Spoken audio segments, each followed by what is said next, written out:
Hi, I'm Dr. Tabitha, the Gutsy Gynecologist. I'm a triple board certified OBGYN and functional medicine physician.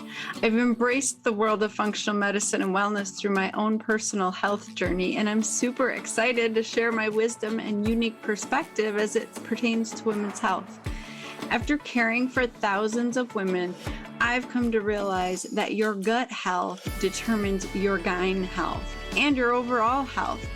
And it's a super gutsy thing for me to go against conventional gynecology practice to bring you the truth. No more Band-Aid medicine, ladies. We're talking root cause resolution on this show. So if you're struggling with hormone imbalance, weight gain, period issues, anxiety, insomnia, you name it, then you've come to the right place. And I want to be your gutsy gynecologist.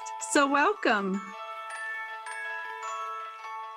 Oh my gosh, I'm so excited for this episode. It's like one of my favorite topics, estrogen dominance. So I have a guest today who wrote a book on it. I'm really excited. This is going to be an amazing episode. And this is not for only perimenopausal women, okay? So this is for all women. We really do need to understand how our hormones shift and get affected by everything in our lives all throughout our reproductive years and what we need to do to keep them in balance. So this concept is super important.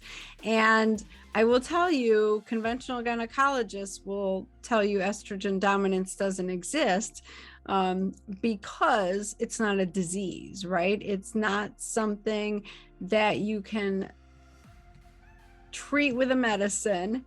And it's a newer concept or idea of hormone imbalance because we have never studied women appropriately to really understand their endocrine system and how they function as physicians, as a medical system. And so what we understand about reproduction is the bare minimum of what's needed to create a human life, but we haven't taken the time to understand the nuances or the impact of the quality of life for women when their hormones are not completely balanced. And we definitely haven't spent the time to understand why they're imbalanced. And I guess I say we, lumping myself with conventional physicians, but the truth is there are many physicians and research institutions and companies that have studied this, and it's been going on for over 20 years in the world of functional and integrative and anti-aging medicine. It's just not commonplace for conventional medicine, Western medicine. And so this stuff is not new woohoo crazy talk. Like this is, very well established, deeply researched base information that's come out over the past 20 years on studying women from the non-big pharma societies. And so I didn't understand this as a conventional gynecologist. Many of my colleagues don't, because we're just not aware of this information. It's just not presented to us. It's like conventional medicine is very much disease oriented. We are focused on finding the disease and treating it with medication and surgery. So hormone imbalance is about function and optimization and wellness and prevention. And so that's an entirely different world and mindset. And so I'm not saying be mad at your conventional doctor. What I'm saying is give them some grace if they haven't heard of estrogen dominance or some of the things that we talk about on this podcast. That's the whole reason I do the podcast, right? Is for you to know what I didn't know as an actual physician. And this is why. So don't be mad at them. Just know that they might not know what you're talking about, and that's okay, because you can find a practitioner out there who does know this stuff and who has been trained in this to help you. You can come to me. I can help you. I work one-on-one with women all the time. We do virtual visits. They look just like this. You can talk to me. I might not have my makeup on or my lighting or whatever. but I will definitely be happy to work with you if you feel like you need one-on-one help. But my guest today does a lot of the same work. We practice very much alike. I love how she deals with hormone imbalance as well. And she also works one-on-one with women. So you can check her out. All the links are in the show notes. So let me just sing her praises before we get rolling, because this is an episode that every woman should listen to. Every woman needs to understand how their hormones are impacted by their diet, by their lifestyle choices, by their environment, by everything that you decide to do, by your mindset. Your hormones are impacted every single day. And so this is a really important episode. Okay, so I am talking to Kate Vazquez. She is a functional medicine physician assistant. She's founded Radiant Health. She's an award-winning author of the book Estrogen Is A Bitch, which we're going to talk about. She loves empowering high-performance women to reclaim their health and vitality so they can become the confident leader they aspire to be. She created an awesome online course that you guys can do. It's called the Estrogen Reset. So I would encourage you to go through that. She, with her best-selling book, Estrogen Is A Bitch, she brings awareness to estrogen dominance. She teaches women how to naturally balance hormones and use their cycle as their superpower. She teaches you how to reconnect to yourself within, tap into your feminine energy at the highest level so you can create a life by design that you actually love living. So I love everything about what Kate's doing. I couldn't, be more on par with her. It's so amazing. So this is a really good episode. Share with every woman in your life because we all need this information. All right, here we go. Well, welcome, Kate, to the Gutsy Gynecologist show. Hi, Tabitha. Thank you so much for having me. I'm just so honored and blessed to be here today and having this conversation.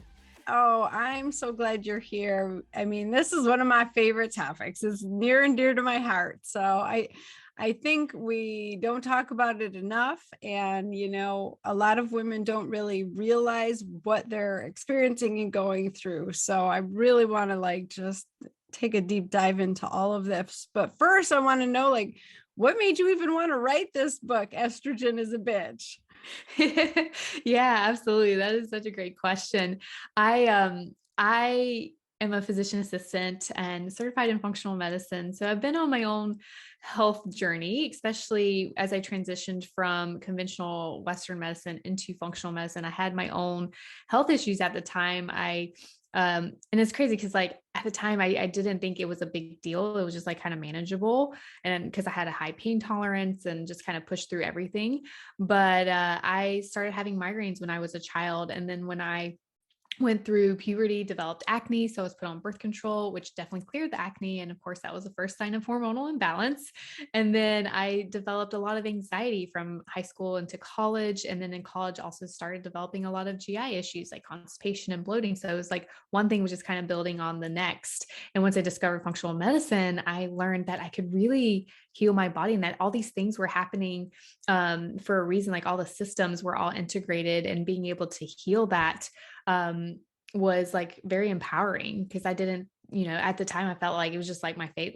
Even though I was the only one in my immediate family to have migraines, but my parents, my sisters had GI issues. So it was I thought it was just my fate because it was genetics, but learning about functional medicine, I realized, no, it doesn't have to be my fate. And so I did a lot of work, healing my gut, reducing anxiety, but I was on birth control pills still. And it wasn't until almost 3 years ago, it'll be 3 years this May, when I finally came off birth control, especially learning about the long-term effects of birth control, which unfortunately most providers don't tell us because they're not aware, but I learned about all the long-term effects. And I also wanted to get my body ready for pregnancy. I'm still preparing, not ready yet, but I wanted to make sure that when it was time, that my body was ready, because a lot of friends and coworkers, when they came off birth control, they would get pregnant and then miscarry. And I knew something was not right. Why is this happening? And I didn't want that to happen to me. And learning about functional medicine, I wanted to prepare my body. So coming off birth control,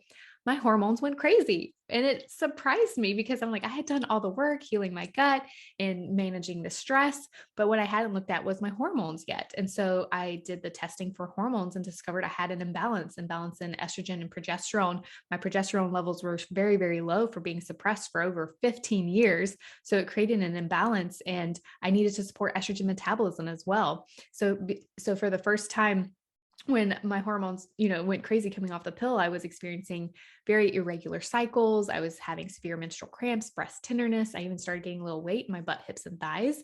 And I knew that this is not normal. Like something was going on. And so once I discovered that imbalance, I did a lot more research and looking into like, why is this happening? And discovered I had estrogen dominance. And unfortunately, there's not a lot of information out there. And even in conventional medicine, you mentioned Western estrogen dominance, and they have no idea what you're talking about. But in Yep. functional medicine, we know what it is. And so I realized I was experiencing that. I started seeing a lot of the same patterns in a lot of my clients that I was seeing. And I decided at that point, I needed to bring awareness to this. And then one day I was thinking about all the crazy symptoms that come with estrogen, dominance. And I was like, wow, estrogen's a bitch. And then right then I was like, oh, that would be a great title for a book. And from that moment on, I realized I needed to write about it, bring more awareness, help educate, inspire, and empower women to not only learn about their hormones, but different steps and things that they can take on their own to really help balance their hormones naturally. Oh my gosh, I love that so much. And I'm so glad you wrote the book because women do need to know. I mean, we have so much to unpack with what you talked about, but I do want the listeners to understand like conventional gynecologists don't recognize estrogen dominance because it's not a disease per se, right? Mhm. It's not a Right. disease that developed that has a medication that can fix it. It's an imbalance in your hormones, and it usually continues month after month and usually gets worse, right?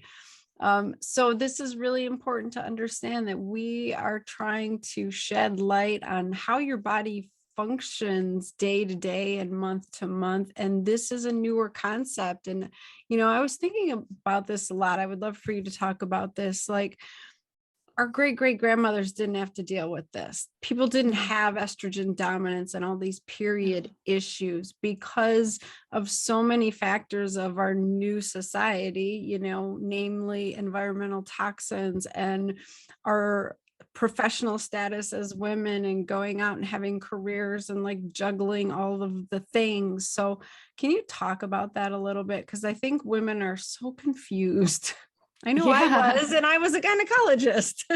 Yeah, absolutely. I mean, even as a PA too, I mean, we didn't learn about these things. We just, we're taught that PMS was normal. And I completely agree. It's like when you look back at our ancestors, our grandmothers and great grandmothers, they might have had some mild cramps, but they didn't have all the crazy symptoms that associated with it. But their lives were a lot different. They didn't have the stress that we have now, especially as women working and juggling like kids and everything else and all the demands. They didn't have that stress. They didn't have all the toxins that they're constantly exposed to every single day. And toxins contain chemicals which are called xenoestrogens, and they are basically foreign estrogen because they are molecularly the same. They're like chemically structured the exact same as estrogen. And so when we are exposed, these chemicals bind to estrogen receptors because the receptors don't know any difference between estrogen and xenoestrogen. So they're binding to these receptors and creating the same response. So now the body thinks there's more estrogen in the system than there really is. And that's a problem because now women are experiencing, all these crazy, symptoms with estrogen dominance, the heavy periods, irregular cycles, the breast tenderness, swelling of breasts, cysts in the breast. They're even developing breast cancer or uterine or endometrial cancer, and even other estrogen related types of cancer. So there's just so much that is happening because of these constant exposures. Also sleep. Women aren't prioritizing their sleep anymore because they're having to, juggle the kids again and go to work and meet all these demands, get all these things done on their to-do list every day. So that's another reason. Also the food too. The quality of food is definitely completely different. Back then, everything was whole, it was homemade, it was fresh. Now we just have so much more packaged foods that are just contained with so many artificial ingredients and a lot of pesticides. Things aren't organic. It's just full of pesticides. So all these things are impacting our gut health, and gut health is really important for estrogen metabolism because our bodies are supposed to use estrogen and then get rid of it. But when it comes to estrogen metabolism, it gets metabolized through our liver first. We have phase 1 and phase 2, which a lot of things can impact the liver. And then it goes to our intestines, which is phase 3 or elimination. But if we have poor gut health, elimination isn't happening. So it ends up getting reabsorbed back into circulation. So that's another reason that estrogen dominance occurs, now than back in the day. Okay, so let's talk about those in more detail. Yes. You talked about the hormones, the xenoestrogens. People need to get plastics and garbage out of their food and their personal care products, all of that. Like, that's super important.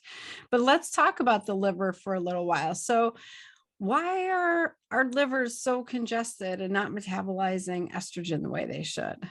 Yeah. Well, I mentioned there's two phases, phase 1 and phase 2 in the liver, and there's different enzymes and also different nutrients that are needed to help support that. And when I realized and I did the testing, I discovered that my estrogen metabolism wasn't being supported. I needed to support both phase 1 and phase 2. Now, some women just need support with phase 1, some women just need support with phase 2, but I needed support with both. And the specific nutrients that were needed, phase 1, there's a nutrient called diindolylmethane, and this is coming from cruciferous vegetables. So a lot of broccoli, cabbage, bok choy, cauliflower, all those cruciferous vegetables. And even though I was eating it in my diet, it still wasn't enough. Unfortunately, all the nutrients in our food are way more depleted than they were. And that's another thing. We don't have the nutrients in our food like they did back in the day because our soils are depleted.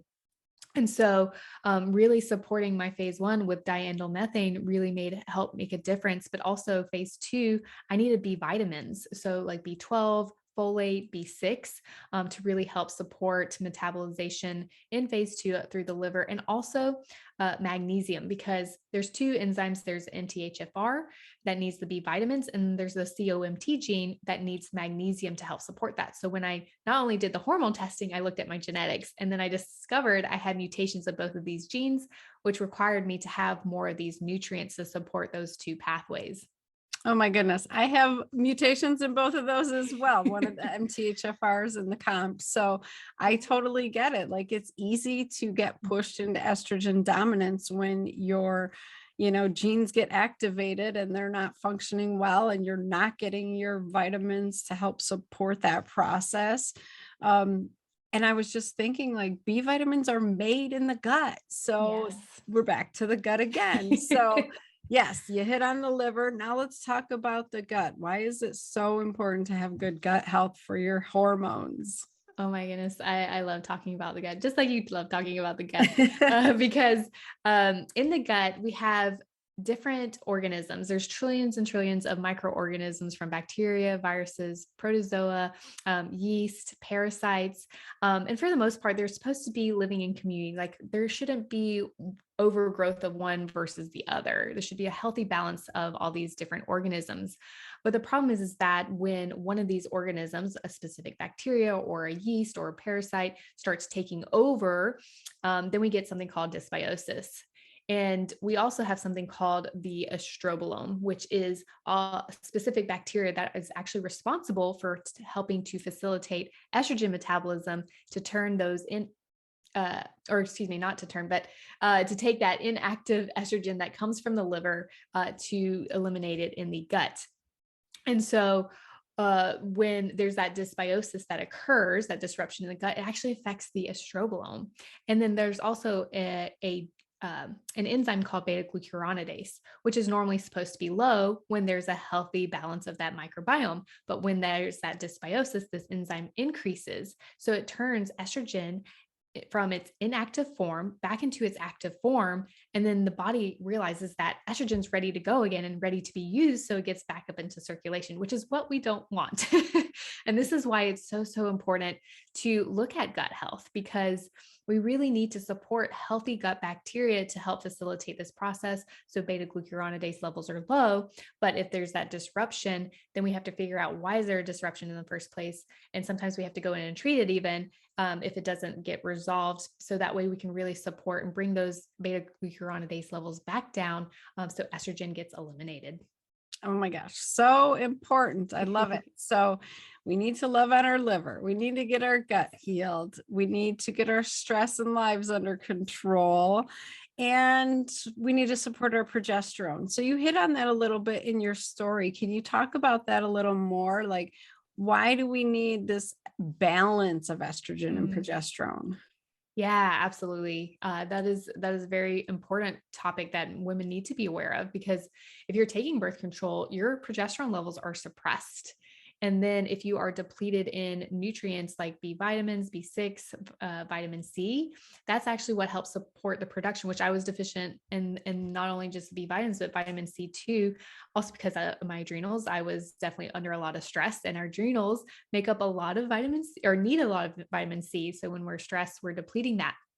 And progesterone is really important because it's our feel good hormone. It makes us happy. We are able to sleep really good at night. In fact, in functional medicine, we call it nature's natural Valium. So progesterone levels are really, really important.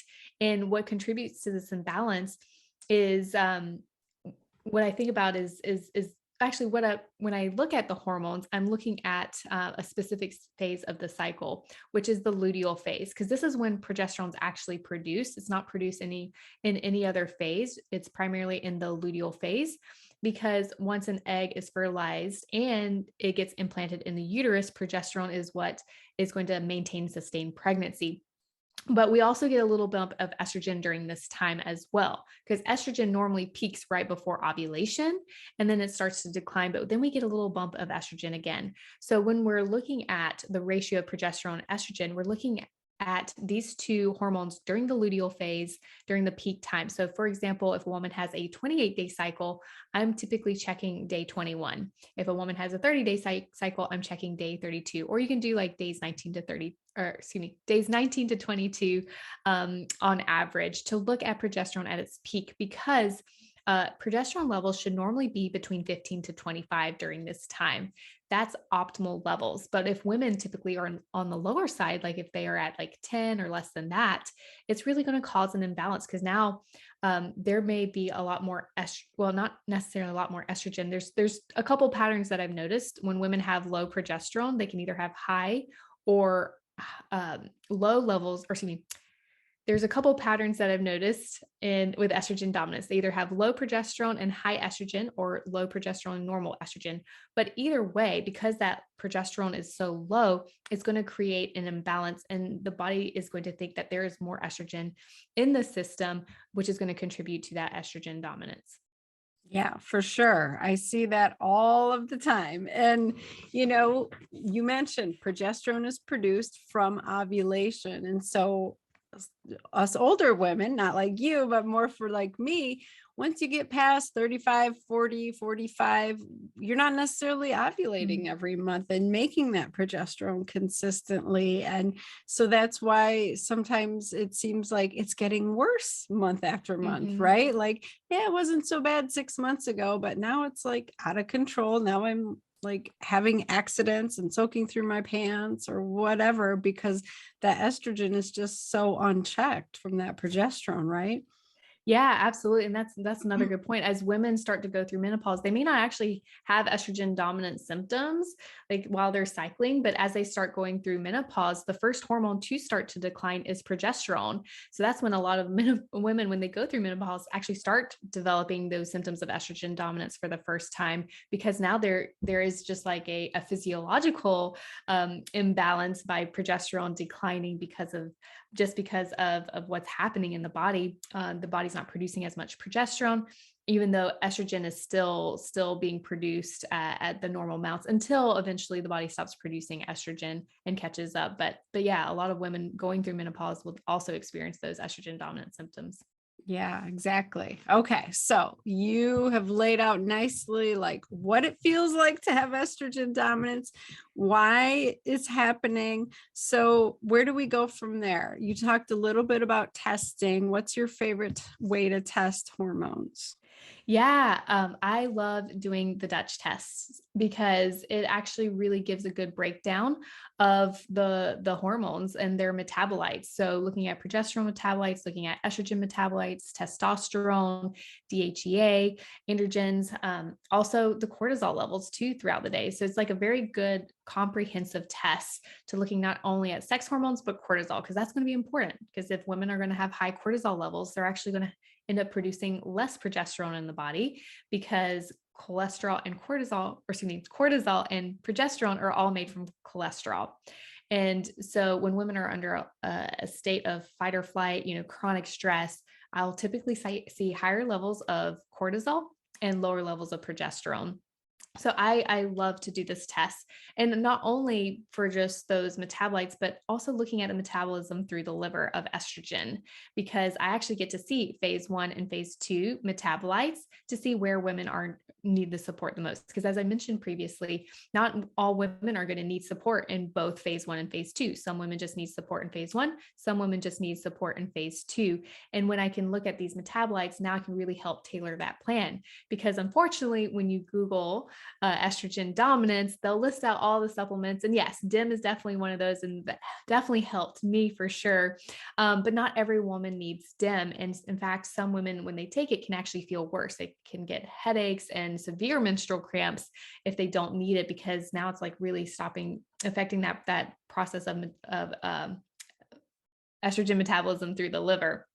And so that's why it's really important to do the Dutch test, to look at those metabolites to see where do you really need the support.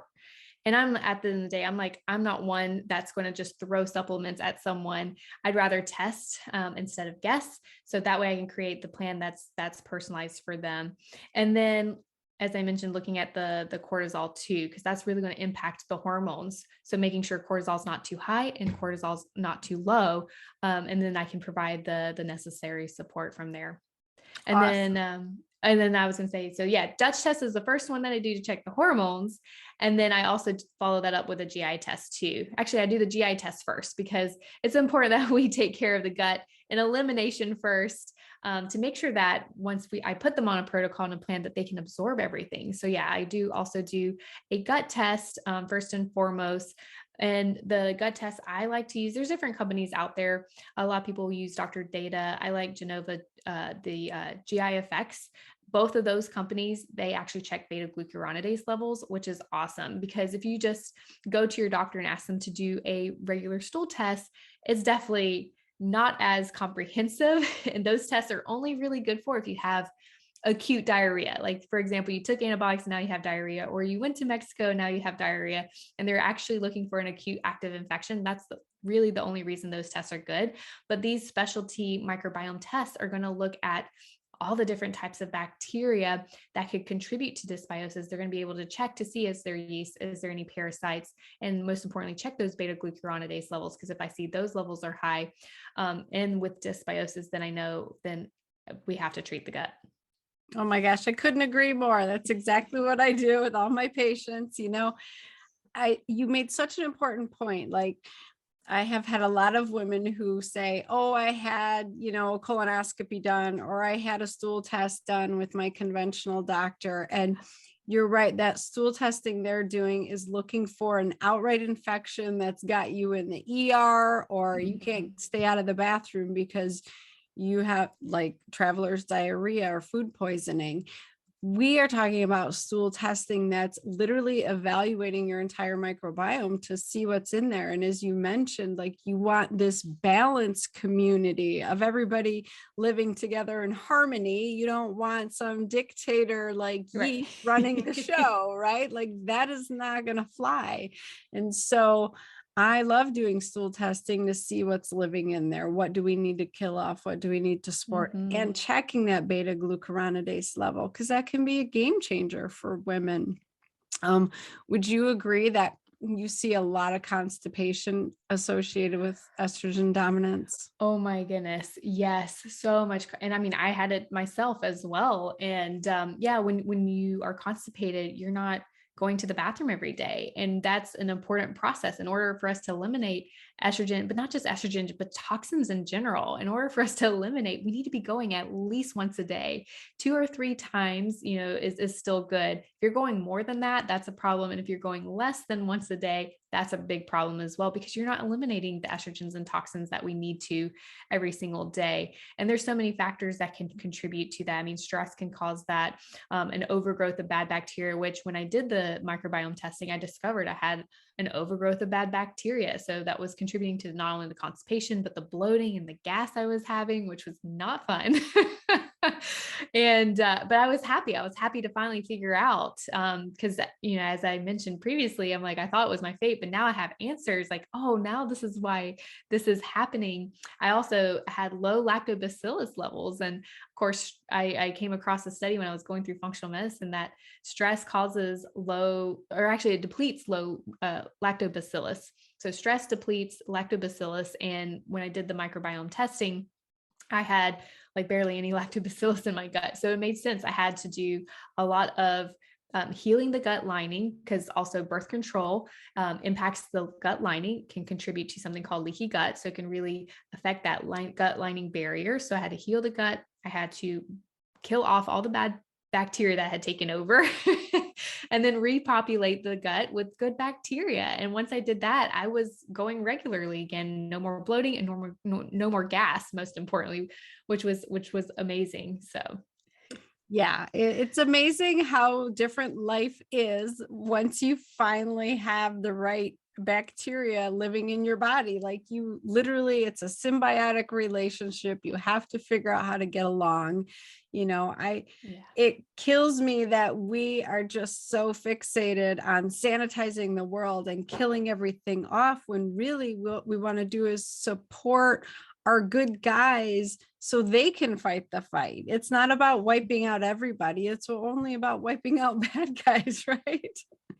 Oh yeah, for sure. And like it's crazy with with the pandemic. Unfortunately, everybody's just grabbing the Lysol and the Windex, and the Clorox. But at the end of the day, like we need all the bacteria. And if you think about when we were kids, I mean, I don't know about most people, but I was definitely in the dirt, and that's where all that bacteria lives. And studies even show when kids are playing in the dirt, they have a healthier microbiome, healthier immune system. But then as we become adults, we stop playing in the dirt.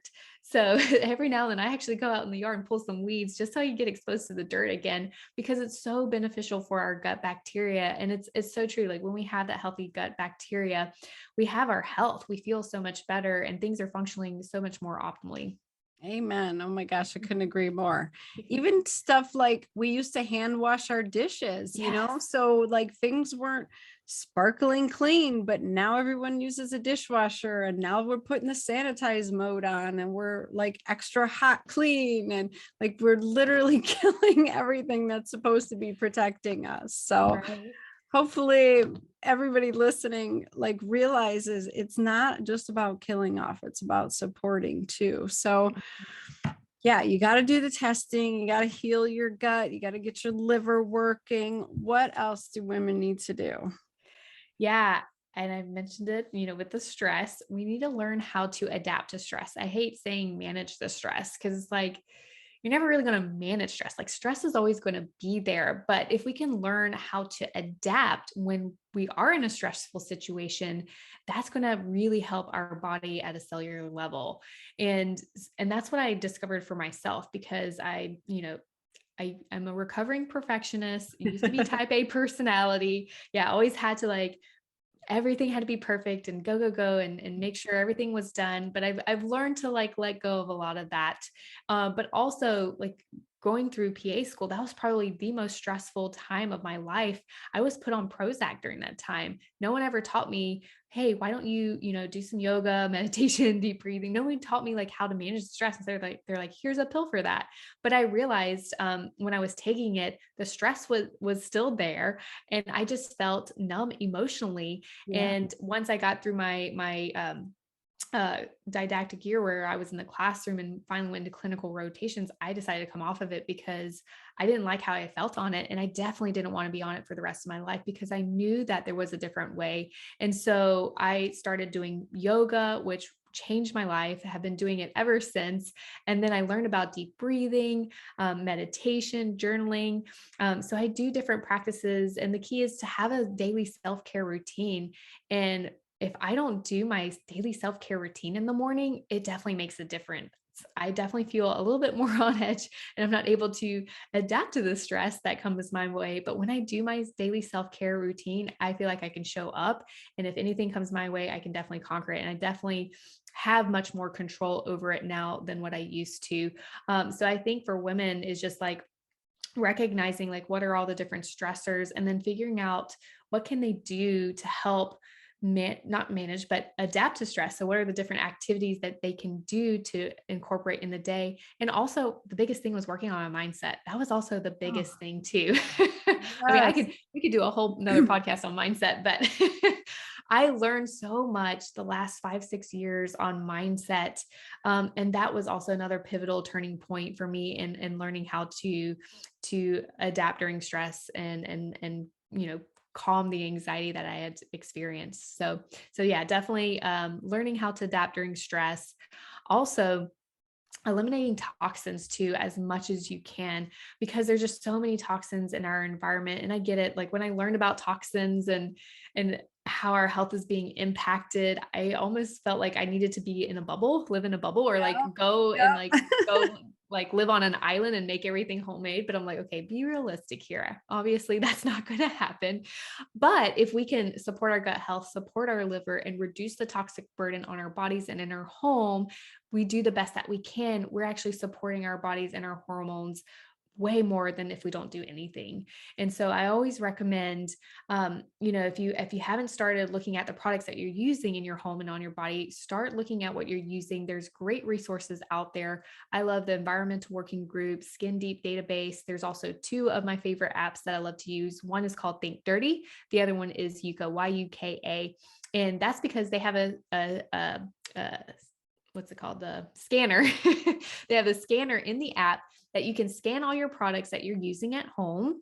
And then I would make a list of which ones are clean, which ones are dirty, and that you need to swap out for. And then when you go to the grocery store, you can scan the products in the store to find a better alternative and start swapping them out one at a time. Because I know it can get overwhelming. It can be costly doing it all at once. But if you just start swapping them out one at a time, over time, you'll have completely cleared out a lot of the toxins from your home and in your body. So yeah, definitely think of, shampoos, toothpaste, makeup, everything that you're using on your body, even the household cleaners that you're using to clean, the kitchen, the bathroom, even toxic cookware, so anything that's non-stick, you definitely want to start swapping those out for other alternatives like glass, stainless steel, even ceramic or cast iron, all the food storage containers, switching those to stainless steel or glass, even plastic bottles, same thing. So start swapping all those items out one at a time to really reduce the toxic burden in your home. And then also focusing on food, getting like whole foods, as clean as much as possible. If you consume meat, make sure it is organic, no antibiotics, no hormones. As far as produce, again, make sure they're organic. But if you can't afford everything organic, check out EWG again and look at their Dirty Dozen and Clean 15. So the Dirty Dozen list is the 12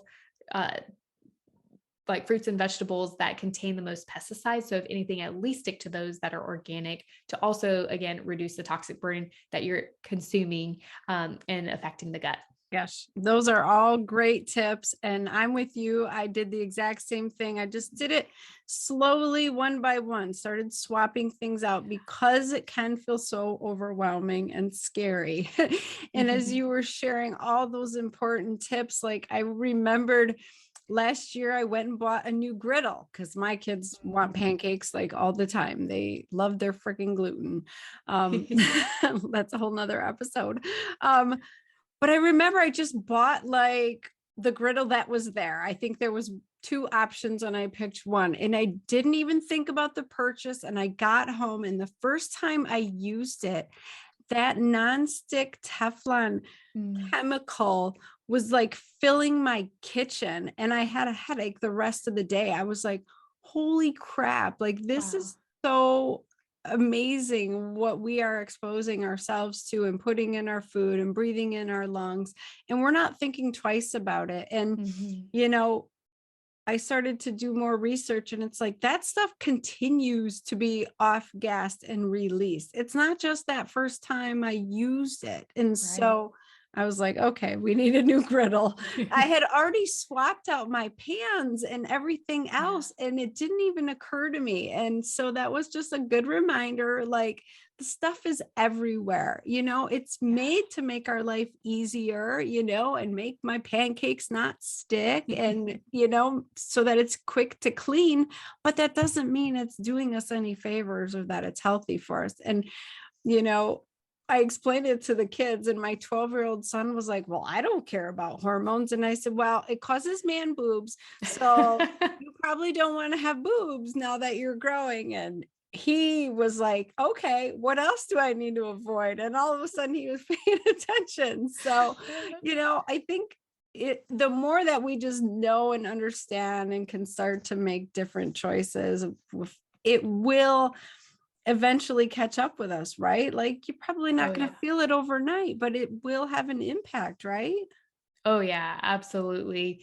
And that's when I look back over my life, I'm like, I realized it was just a compounding effect, one thing after the other that I started developing. And I was just like, finally got to the point where like, enough's enough. It's like, I don't want to know what the next thing is. And the same with the chemicals, like they just build and build, and our bodies over time just become very tolerant to it. And so it's like, initially the body's like sending us red flags by, you know, we're experiencing different symptoms, but over time, if we don't listen to our bodies, eventually those signals stop, and the body's just like, all right, you're not going to do anything, so I'm not going to tell you anything.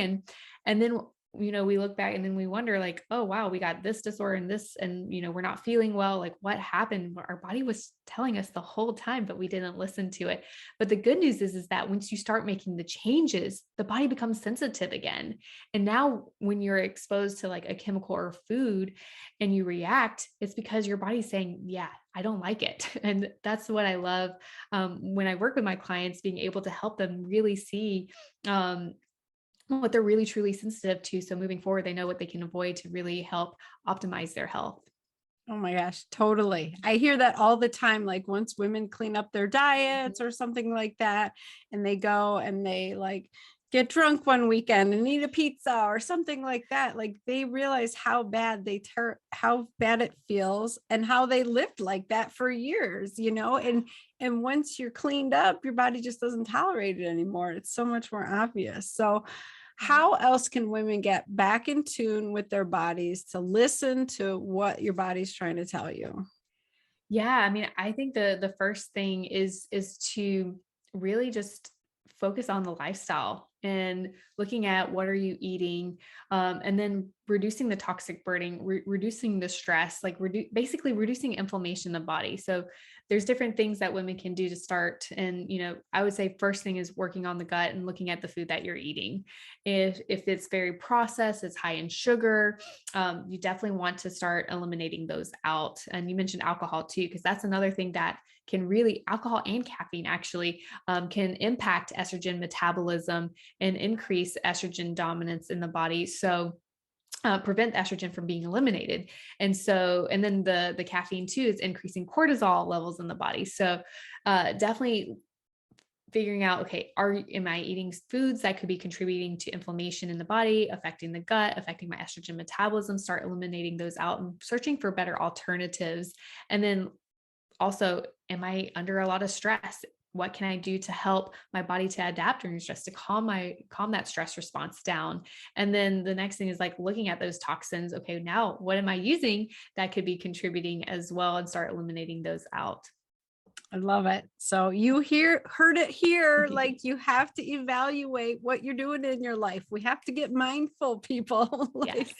no more just like chugging through the day, never stopping to even process your thoughts or paying attention to what you're putting in your mouth. Like, that is how I lived for way too long. And it definitely ended me up with some major estrogen dominance. And I'm so glad I got that in check, because I don't want breast cancer. I don't want uterine cancer. I don't want fibroids. I don't want any of that stuff. So thank you so much for all of this amazing information. Like, every woman needs to know this, because we're all susceptible, right? This can happen to everybody.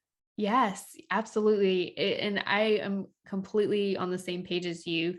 My grandmother had breast cancer. So, I have like a family history. And in fact, when you think about it, 90% of women that develop breast cancer don't even have family history or even have the genetics. So when we think about it, what's contributing to it?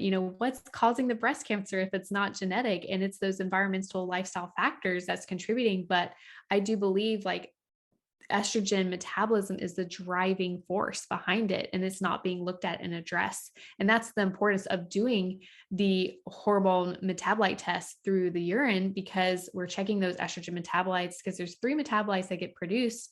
The first one is protective against estrogens, called 2-hydroxyestrone, and then there's other 2, that's 16 alpha hydroxyestrone and 4 hydroxyestrone, that actually can damage DNA and increase the proliferation of cancer cells. So when women have higher levels of those, we can assess the breast endometrial and uterine cancer risk, as well as other estrogen related type cancers, because estrogen receptors are all over the body. Because when we think estrogen related cancer, we think just breast endometrial and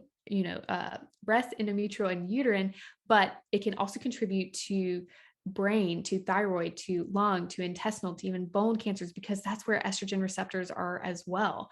So it's not just reducing your breast cancer risk, but reducing a lot of other types of cancers that's related to estrogen, by really assessing the risk through testing, but also just supporting our lifestyles and really reducing, like as I mentioned before, supporting our gut, reducing the toxic burning, managing our stress, to name a few ways. But that's really the key. Yeah, exactly. And I want everyone listening to understand, don't be afraid of estrogen. Yeah. Even though it can be a bitch, it can also be an amazing, necessary hormone to keep us in balance. So the key that Kate's trying to get to you guys is like, it's all about the balance and the right types of estrogen. So it's really important to know what's running the show. So thank you so much for writing this book and for sharing all this with us. Yeah, absolutely. It's been my pleasure, and it's been my mission, and as you mentioned, like, I want women to understand, like, estrogen is not bad for us at all. I don't want to give it a bad rep, because we need it for so many different things. And I talk about it in the book, like why we need estrogen. But yes, it can become a problem when it's imbalanced. I don't dive into when estrogen becomes too low. The book is more about when estrogen is on the higher side or imbalanced with progesterone. But it is important to have that healthy balance. And there are so many things that we can do to support that. So yeah, it is definitely my pleasure and honor to be able to provide this for all women. Awesome. Where can my listeners follow you, Kate? Yeah, they can definitely follow me on Instagram at KateVazquez_PAC. They can find me also online at yourradianthealth.com.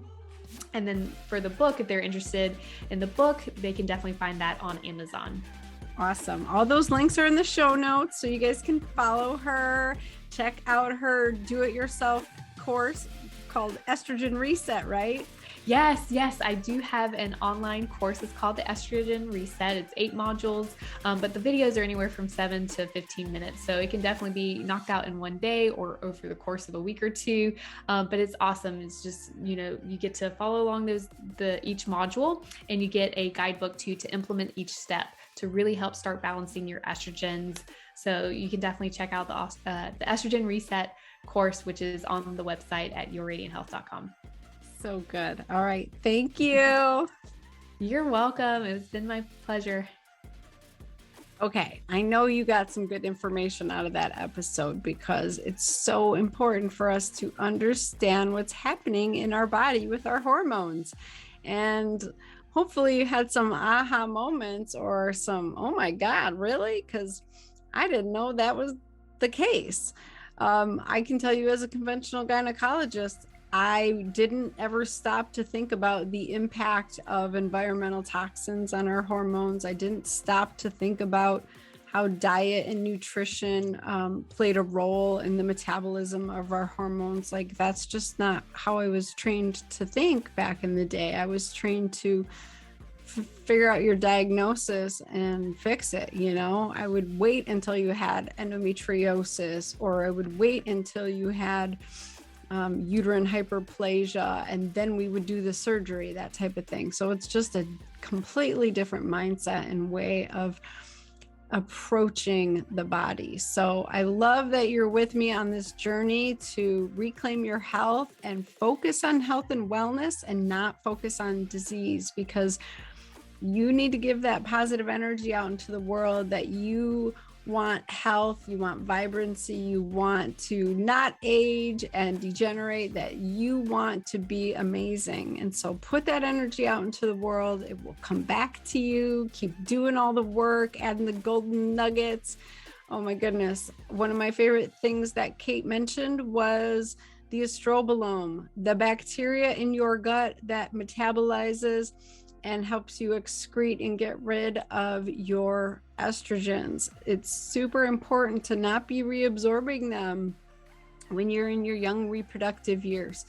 When you're menopausal and your estrogen levels are low, you might want to reabsorb those estrogens. And so that's the amazing beauty of what God created, is like, he knew that bacteria could help you reabsorb estrogens when needed. So he made this enzyme called beta glucuronidase for that very, issue.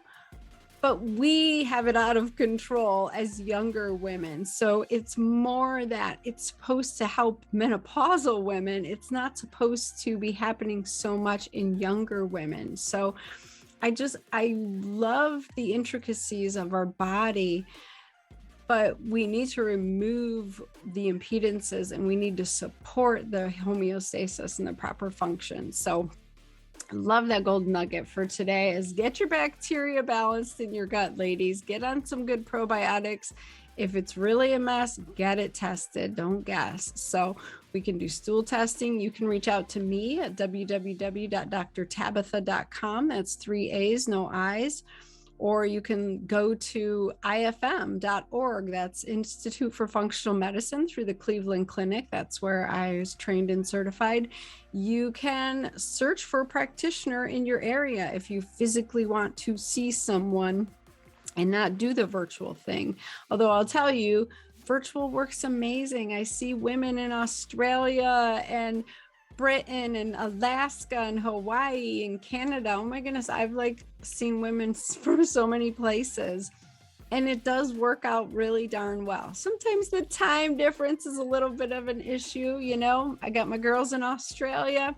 We have figured out that I see you Friday night, it's Saturday morning, and that's okay. You're living in the future. You're enjoying life. It's pretty fun to connect with women everywhere and just to help guide you guys back to reclaiming your health. So I love what I do. I'm so honored that you're on this journey with me and that you trust me to guide you. So let me know what else you want to hear about. Shoot me a message, leave me a review. 5 stars would be amazing. I'd be truly honored. So go have an amazing kick-ass week, and I'll see you again soon.